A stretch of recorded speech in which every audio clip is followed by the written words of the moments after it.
I know what it is to be broken. You see this chair and you think, I know what her story is. But let me tell you the real story. God, I'll love you and serve you with all my heart. That was my honest prayer.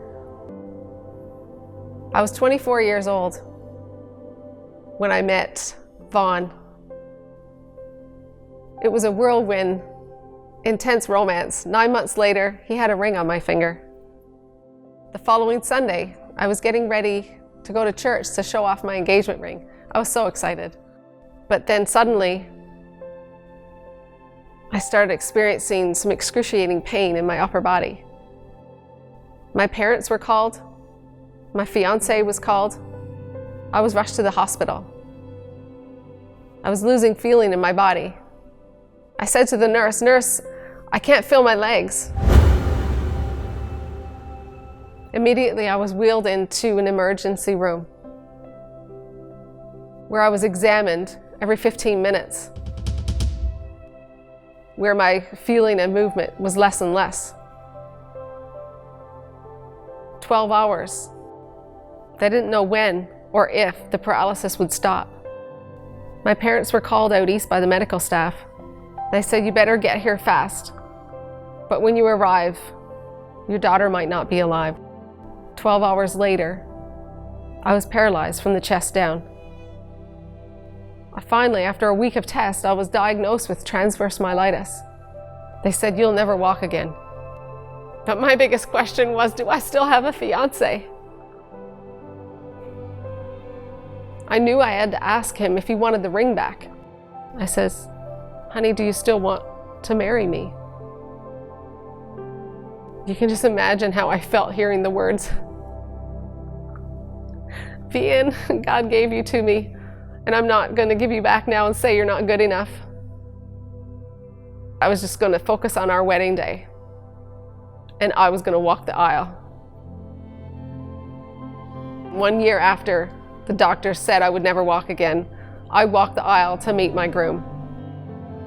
That was just the first of many challenges that we'd face as a newlywed couple. Vahen and I faced many challenges.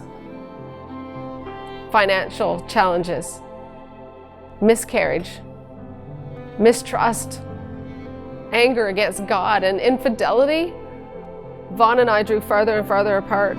I started going out to the nightclubs. Who'd ever thought that I would be unfaithful to my husband? When I said I love you, I thought it was forever, and I meant it. And now I blame God. I blame God. Eventually, we were living just like roommates. In the midst of all this pain, trying to salvage our marriage, to try to communicate, we decided that we would have a baby.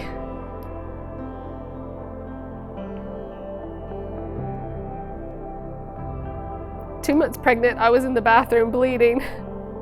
And I knew this wasn't a good sign. Vahen rushed me to the hospital, but reminded me that he had a business trip that he was going to be flying out to that night.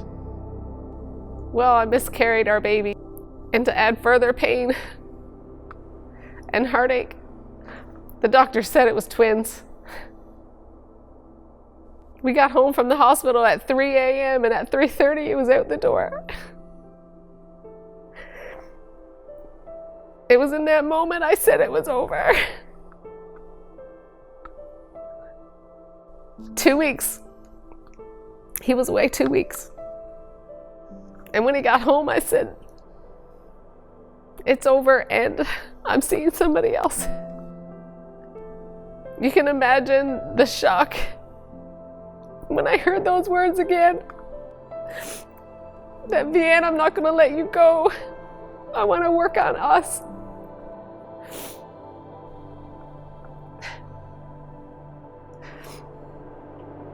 Vahen was Jesus with skin on in my life. When I was ready to give God my pain,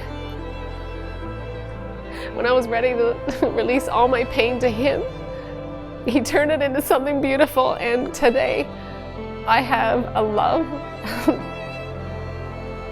that I can't even explain to you. I don't deserve this love that I have today. I know what it was to be broken. You thought you knew my story. I don't share my story because I feel I have all the answers. I share it because I know what it is to be broken and experience the power of God that can change a life. And I have so much joy and happiness. This chair does not define my limitations or my identity. God does.